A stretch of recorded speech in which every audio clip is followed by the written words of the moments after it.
Melanie from the Bronx here. I was going to ask this question. I think this is a great one. What is your favorite cheat meal? What is your favorite cheat meal, if you have one? Usually after my last race of a meet or usually of the season, my favorite thing would either be pizza or a burger. After my 800 in Paris, I had an interview after that, and that was the first time I got to see my family in Paris. And they had grabbed a quick, I think it was, I don't know, it was some fast food restaurant meal, and they had an extra milkshake. So I did have a milkshake and some fries, probably 3 hours after the 800. But are you a proponent of ice cream related to performance? Yes. Yes. So those of you who have read the book know this. Growing up, I was probably maybe 8 or 9 at the time. My mom, being a good mom, was reading about swimming and nutrition, trying to stay up to date on what the best foods are for an athlete, a growing athlete, whatever. And she read some article about how it was either low-fat or non-fat yogurt, Greek yogurt, maybe not even Greek yogurt, just low-fat yogurt was a good snack before practice. Somehow, that turned into low-fat chocolate ice cream. And I would eat it before morning practice. So at 4:15 in the morning, it must have been, actually now that I say it, it must have been a little later in my career, probably when I was more like 11 or 12, when the early morning started. 4:15 in the morning, I was eating 2 scoops of chocolate ice cream. And it was good ice cream. It had like chocolate chunks in it, all that. And it's funny, it's silly, it probably wasn't the best pre-practice meal for me. But again, hindsight, I think it's something that motivated me to get out of bed.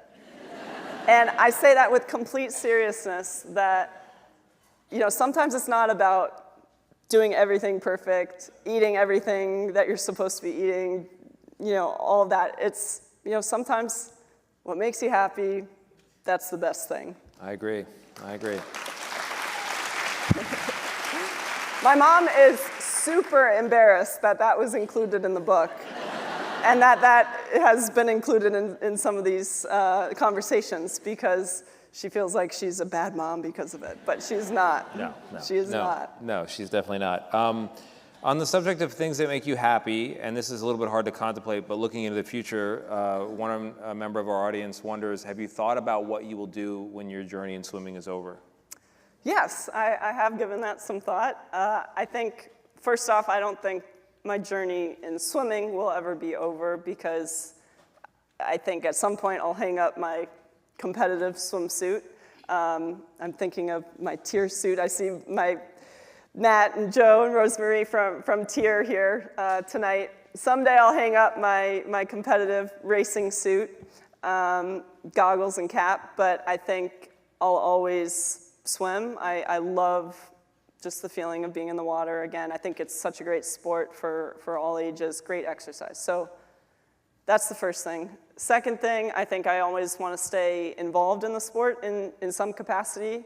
I don't know if that's coaching. I think just being able to connect with young swimmers is always a great opportunity. And so if I can help young swimmers in some way, if I can help swimming as a sport in some way, whether that's USA Swimming, world swimming, there are opportunities there that I'd like to make sure that I'm continuing to be a part of. But then I think at some point I would like to have some non-swimming activities or a non-swimming job.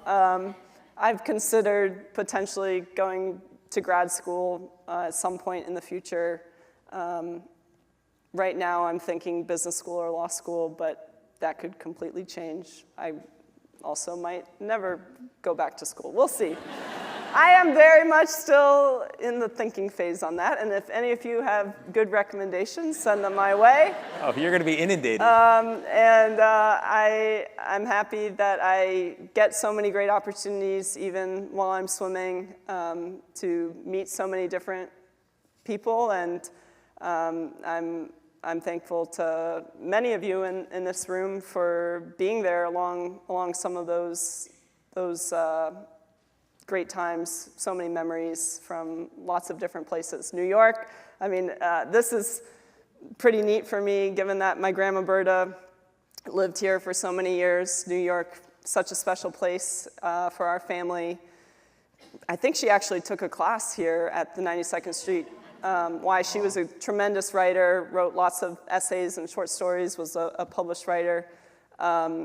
So it's pretty special for me to be here in front of all of you, given I have so many great memories of going to Broadway shows with her and all of that. So yeah, just as I say memories, that just kind of entered my mind. I wanted to share that. So speaking of writing, and this might be from your book agent here, but it says, you've only skimmed the surface of your life. Will there be a part 2? And there are some questions about your writing process as well. How you got this done, yeah. I don't know. We'll see. I mean, I did know that I was writing this book before my swimming career was over. Of course, now there could be a Paris chapter of some sort.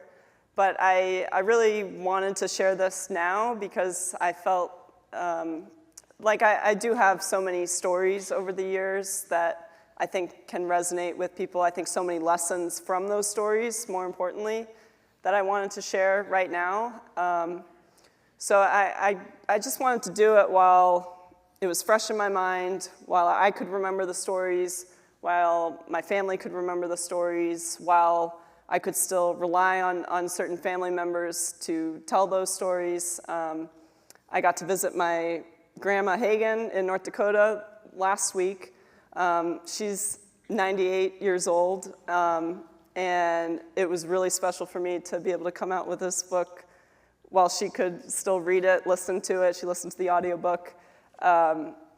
So just little things like that motivated me to write this book, and I'm very glad that I did it at the time that I did. And what was your process? Did you write 1,000 words a day? Did you get up extra early? How'd you fit it in?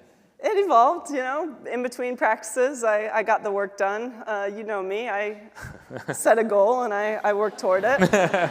So as I talk about in the book, I have a lot of journals from my swimming career that I relied on.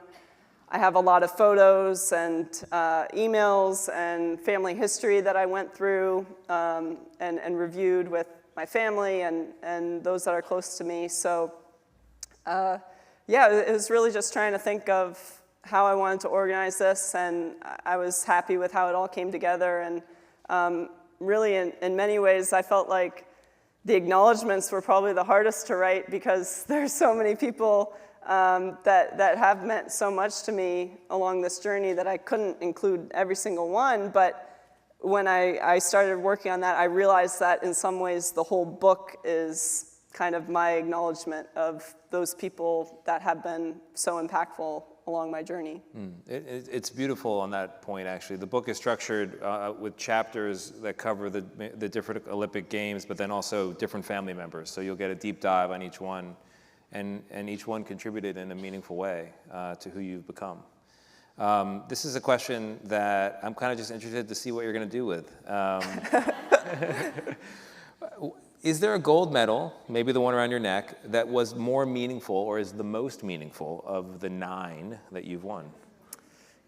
No, I don't think so. I think it's hard to pick. I mean, they do engrave the medals with the event. So this actually is the 800 free from Paris, and I think I was asked that. I think I was asked that question after Rio and after Tokyo, and my answer then was always the first one, London, because there's something special about the first one. It's the first time you have that feeling of seeing seeing the American flag lifted and hearing the national anthem, sharing that moment with your family and friends, all of that.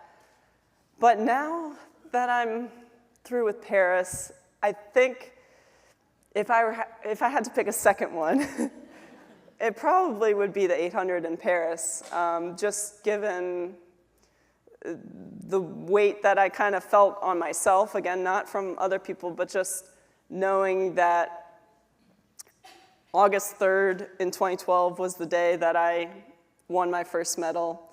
It was August 3rd, 2024 in Paris.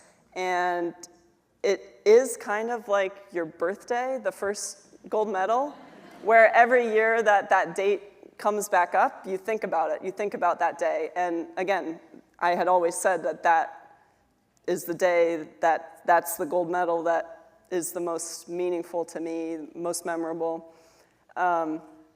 So August 3rd came up. I knew that 800 final was on August 3rd. And I was like, I can't have a bad birthday. It's like having a bad birthday. You know, it's just so, and if I didn't get that gold, I think there just would have been this bitter taste, you know, like a bad cake. I mean, that's what it's like. So I was so motivated by that. And so I was kind of, I think, putting a little more pressure on myself than I probably should have going into it.